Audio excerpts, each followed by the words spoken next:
اجتماعی دعا کی کیا فضیلت ہے؟ فرض کے بعد اجتماعی دعا کرنا کیسا ہے؟ آپ کے بیان میں سنا ہے کہ فرض نماز کے بعد دعا نہیں مانگنی چاہیے۔ میں نے ایک حدیث سنی ہے کہ اگر کئی لوگ جمع ہوں اور ایک بندہ دعا مانگے، باقی لوگ آمین کہیں تو ان کی دعا قبول ہوتی ہے۔ تو اگر یہ عمل فرض نماز کے بعد یا کسی اور وقت کیا جائے تو کیا یہ جائز ہوگا؟ اس بارے میں وضاحت فرما دیں عبداللہ صاحب بنو سے۔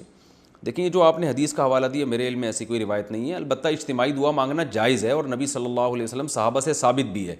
تو اس لیے اگر کوئی کبھی اجتماعی دعا مانگ لے تو کوئی حرج نہیں ہے اس میں، بلکہ اس میں ایک فائدہ یہ ہے کہ لوگوں کو دعا سیکھنے کا موقع ملتا ہے۔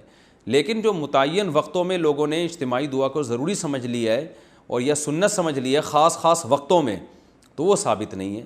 فرض نماز کے بعد دعا قبول ہوتی ہے، لیکن دوسری حدیث سے پتہ چلتا ہے وہ دعائیں ہیں جو آپ صلی اللہ علیہ وسلم نے، جیسے آیت الکرسی ہے، اللہم انت السلام، ان کو دعائیں قرار دی ہے جو وظائف ہیں۔ تو اگر کوئی اپنے طور پر فرض کے بعد دعا مانگنا چاہے اور سنت اس عمل کو نہ سمجھے تو ہاتھ اٹھا کے دعا بھی مانگ سکتا ہے۔ کبھی کبھار اگر امام اجتماعی دعا کر لے فرض نماز کے بعد تاکہ لوگوں کو دعا مانگنے کا سلیقہ ہے تو یہ بھی جائز ہے، لیکن یہ تمام چیزیں باقاعدہ حدیث سے ثابت نہیں ہیں کہ اس کو سنت عمل قرار دیا جائے۔ جیسے ہمارے ہاں بر صغیر میں ہر نماز کے بعد بہت سی مسجدوں میں باقاعدہ فرض نماز کے بعد پابندی سے اجتماعی دعا ہوتی ہے اور لوگ اس کو ضروری سمجھنے لگے ہیں۔ تو اس لیے اس کو ضروری سمجھنا ٹھیک نہیں ہے اور اس کو باقاعدہ سنت طریقہ سمجھنا بھی ٹھیک نہیں ہے۔ صحابہ میں، اسلاف میں اس کا معمول نہیں تھا، بلکہ ہمارے جو فتاویٰ کی کتابیں ان میں واضح لکھا ہوا ہے، فتاویٰ عالمگیریہ میں لکھا ہوا ہے کہ امام سلام پھیرنے کے بعد اللہم انت السلام کے بقدر بیٹھے گا، اس کے بعد سنتوں کے لیے کھڑا ہو جائے گا۔ تو اس میں کہیں بھی نہیں ہے فقہ کی کسی مستند کتاب میں کہ وہ باقاعدہ پراپر طریقے سے دعا مانگے گا، یعنی جیسے ہاتھ اٹھا کے اجتماعی دعا مانگی جاتی ہے، تو کہیں بھی نہیں ملتا اس کا، نہ قرآن و سنت میں ثبوت، نہ اسلاف میں، نہ فقہ کی کتابوں میں۔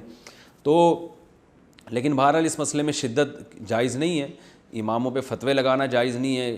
بدعتیوں کے فتوے لوگ لگانا شروع کر دیتے ہیں، ایک مسئلہ سن کے تو امام صاحب کو تنگ کرنا شروع کر دیتے ہیں۔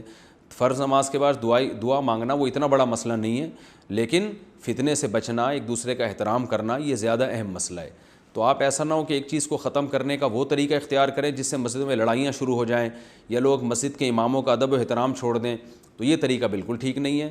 اس لیے محبت سے جو ائمہ حضرات ہیں ان کو ایک دفعہ مسئلہ بتا دیا جائے کہ حضرت یہ ثابت نہیں ہے، کہیں بھی کوئی فقہ کی کسی کتاب میں نہیں ہے۔ حضرت مفتی رشید احمد صاحب کا اصل الفتاوی میں اس پر باقاعدہ ایک رسالہ بھی ہے، وہ بھی پڑھ لیا جائے۔ اور پھر اگر کوئی عالم اس رائے سے اختلاف کرتا ہے تو علماء کی رائے میں اختلاف ہوتا ہے، تو جو عالم جس رائے پر عمل کرنا چاہے وہ اس پر عمل کرے۔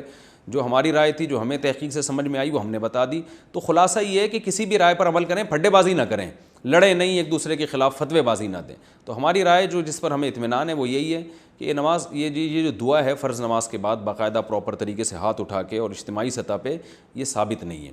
میں یہ نہیں کہہ رہا کہ حرام ہے، ناجائز ہے، ثابت نہیں ہے۔ اس کو سنت سمجھنا، اس کو ضروری سمجھنا ٹھیک نہیں ہے۔ تو اس لیے میرا معمول نہیں ہے، میں نماز پڑھاتا ہوں تو میں اجتماعی دعا نہیں کراتا، تو اور کوئی کرا رہا ہو تو میں اس کو گریبان سے پکڑتا بھی نہیں ہوں اور فتوے بھی نہیں لگاتا، ان کو بتا دیتا ہوں بھائی یہ کہیں ثابت نہیں ہے، مان جائیں ٹھیک ہے، نہیں مانیں تو بھی ٹھیک ہے۔ بہت ساری چیزیں ہیں دنیا میں ہو رہی ہیں، سارے کام آپ سے پوچھ کے تھوڑی دنیا میں لوگ کرتے ہیں۔